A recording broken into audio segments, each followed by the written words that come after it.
Hey, welcome back to the Disney Plus Everyday Challenge, and today we have the 80s Top 10. This is a series, it's a docu-series from National Geographic Channel.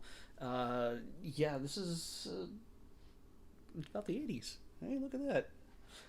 It's a number of episodes. This is from 2022. This is pretty much brand new.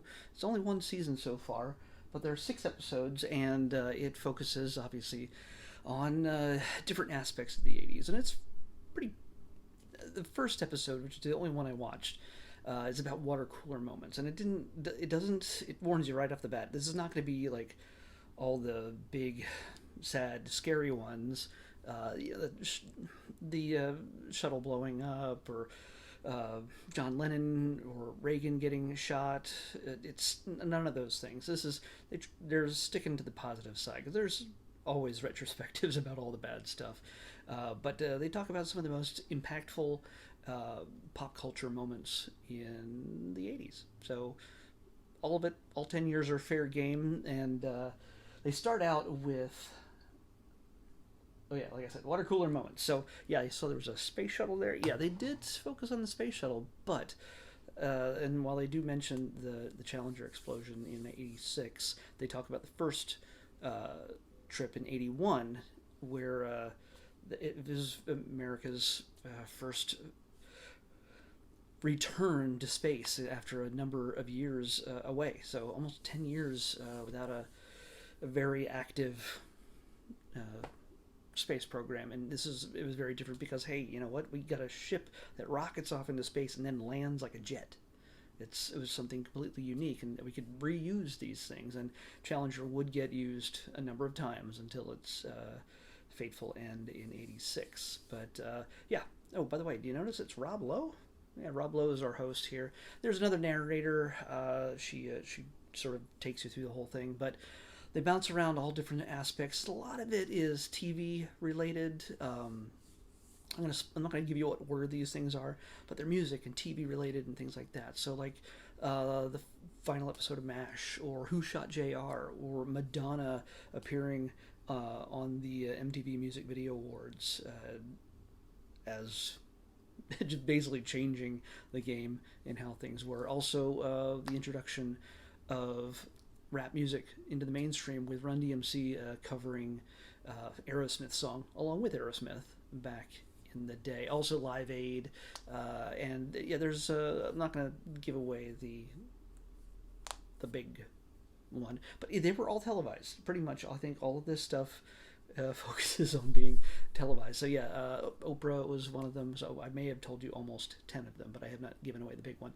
You can pretty much guess, if you're around in the '80s, you can pretty much guess what the biggest positive thing. It didn't turn out good in the end, but the start was pretty much the biggest thing in the world. Like close to 1 billion people watched that moment happen.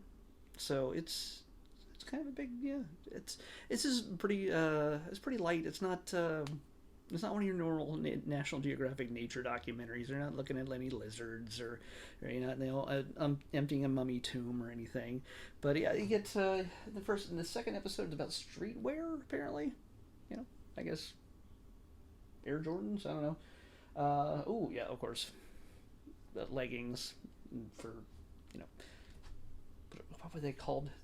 Yeah, you wear in the aerobics. Commercials, fast food, gadgets, and toys. So yeah, basically Rob Lowe gets paid to stand around a Hollywood mansion, around a pool, and read some lines about the '80s, which he was a very big part of. Obviously, a lot of people know him more from these days from like Parks and Recreation, but he was one of the Brat Pack back in the days. So it's yeah, kind of a neat little throwback to an era in which we, well, at least some of us, kind of loved. Yeah, I was there for all of it, and I remember pretty much most of it. It was it. Like, I mean, come on, think about this. You got Pac-Man. Come on, you got Flash Gordon up here. Weird Al. You got video games and Rubik's Cube, and there's Space Invaders and Weird Al's accordion. That's more Pac-Man down. There's all sorts of crap down there. There's Muppet movies right here. All yeah. Can you tell them a kid of the '80s? I wasn't born in the '80s, but yeah, I'm well familiar with the '80s, and I love it. Anyway, let's pick tomorrow's episode. I'm gonna watch the rest. You know what? While I'm doing this, hold on. Let me check out of this. I'm gonna add this to my playlist. I don't do this for a lot of shows, but obviously I'm gonna watch the rest of these just to throw me back to my olden days. Yeah, because my memory's going. I gotta remember what all this stuff was. Let's pick tomorrow's episode. 328. 328. 328. Oh, okay. Well, we've seen the movie version of this. We are getting actually the Broadway musical version of this. What could I be talking about? Well, we're talking about Newsies. Haven't you heard? Newsies, the Broadway musical. If it should still be on there. I don't know. You won't have Christian Bale, I don't think, in this one. So, anyway, tomorrow, Newsies, the Broadway musical, and the Disney Plus Everyday Challenge. I'll see you back here tomorrow with that.